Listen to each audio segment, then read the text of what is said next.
Ada sosok penyendiri di antara orang-orang yang sedang bergumul. Ada sosok pendiam di antara sekelompok orang yang sedang berinteraksi. Ada sosok yang terlihat serius di tengah keadaan yang tenang.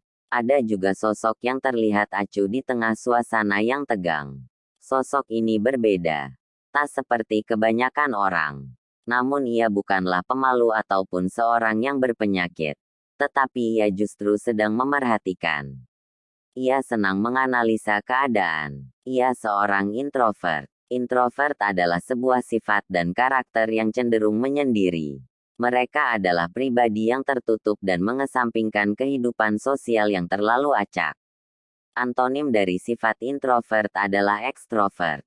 Sifat ekstrovert lebih membutuhkan sosial, cahaya, kebisingan, ruang lingkup yang luas dan sebagainya.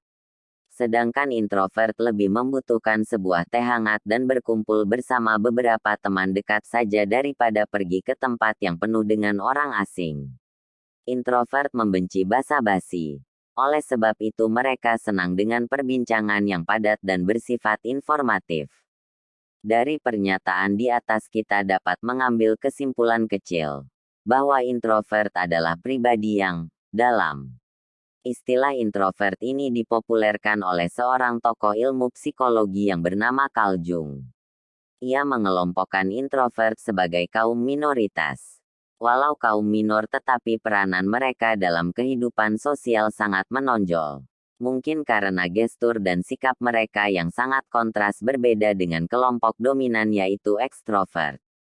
Namun, seorang introvert tak sepenuhnya senang menyendiri. Hanya saja mereka lebih memilih untuk memiliki segelintir teman dekat namun padat seperti buku.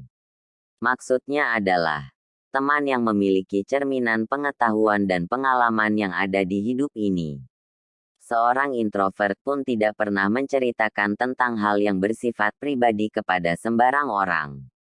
Oleh karena itu, jika ada seorang introvert yang dengan sukarela mengeluhkan masalahnya kepadamu, maka kau adalah orang yang sangat beruntung. Karena mereka telah mengategorikan dirimu sebagai seorang teman yang hebat. Jadi, apa kelebihan yang dimiliki oleh seorang introvert? Seorang introvert lebih fokus kepada hal yang bersifat psikis daripada fisik. Mereka senang menjelajahi ruang pikirnya. Mereka membaca buku, menonton tayangan yang dapat mengasah otak. Karena mereka haus dengan segala hal yang berbau informasi.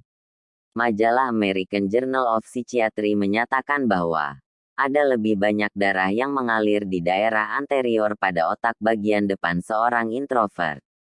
Bagian ini berfungsi sebagai pengolah inti, seperti merencanakan sesuatu dan pemecahan masalah. Itulah sebabnya mengapa mereka memiliki kekuatan konsentrasi yang baik. Mereka cepat menangkap dan berinteligensi tinggi.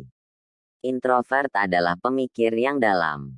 Mereka mampu melihat suatu hal dari segi manapun. Berbeda dengan seorang ekstrovert yang cenderung berpikir secara momentum saja. Selain itu mereka pandai dalam memilah sesuatu. Baik itu hal kecil maupun besar. Hal yang berguna maupun tidak. Jika memang pemikiran introvert sebaik itu, bagaimana dalam hal berbicara? Apakah mereka dapat menyampaikan pesan secara detail seperti yang ada di pikirannya? Dalam sebuah survei di kolom web livescience.com, reporter Rahel Redner menulis bahwa, apabila ada dua orang ekstrovert dan introvert yang dihadapkan dengan sebuah pertanyaan, maka ekstrovert akan menjawab secara hiperbola, sedangkan introvert menjawab dengan akurat. Apabila mereka melihat seekor ulat di atas makanannya, maka seorang ekstrovert akan bereaksi melebih-lebihkan daripada seorang introvert. Apabila dua orang ekstrovert dan introvert dihidangkan sebuah makan siang dalam waktu yang bersamaan, maka seorang ekstrovert akan berkata, "Makanan ini enak sekali. Belum pernah saya merasakan yang seenak ini." Lalu seorang introvert akan menjawab, dari segi pemahaman dan informasi pendapat mereka berdua jelas berbeda. Itulah sebabnya mengapa kepribadian ekstrovert dianggap sebagai perusak survei atau membuat sebuah survei menjadi tidak akurat. Karena ekstrovert memberikan informasi secara berlebihan, sehingga pencatat survei lebih mempercayakan seorang introvert dalam hal pendataan. Ucap Donna Macmillan, seorang peneliti sekaligus ahli psikologi di St. Olaf College. Bahkan di dalam dunia kerja, seorang introvert dapat bersikap tenang menghadapi segala tekanan dan permasalahan. Mungkin karena kebiasaan mereka yang menyendiri sehingga emosi mereka terlatih untuk tetap stabil. Selalu berpikir sebelum berbicara adalah suatu naluri lahiriah bagi mereka. Introvert akan berhati-hati saat menjelaskan pendapatnya, karena mereka tak suka dengan pertikaian yang tak ada hasil. Oleh sebab itu mereka cenderung menjadi pendengar yang baik.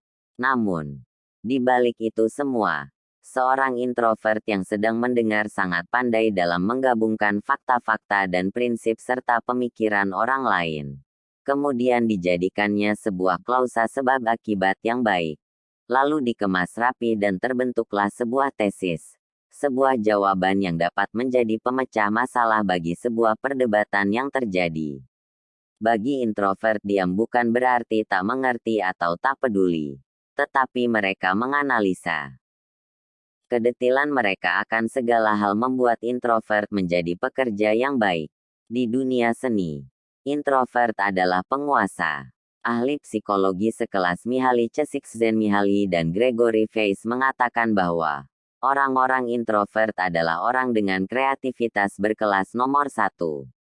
Faktor ini terjadi karena mereka dapat menyelam penuh ke dalam pemikirannya, membaur bersama intuisi dan ketenangan yang bersinergi dengan sunyi.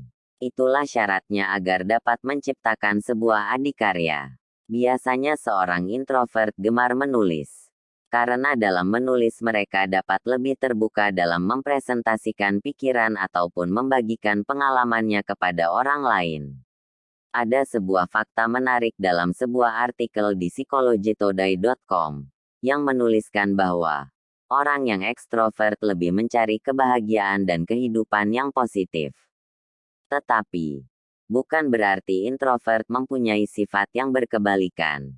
Seorang introvert tidak pernah mengategorikan dirinya sebagai sesuatu yang positif ataupun negatif. Ia lebih cenderung menuju netral dalam kehidupannya. Seimbang. Seperti yin dan yang. Mereka sosok yang bersahaja. Sebagai contoh, Mahatma Gandhi. Dia adalah introvert. Gandhi bersikeras memperjuangkan perdamaian demi kebersamaan.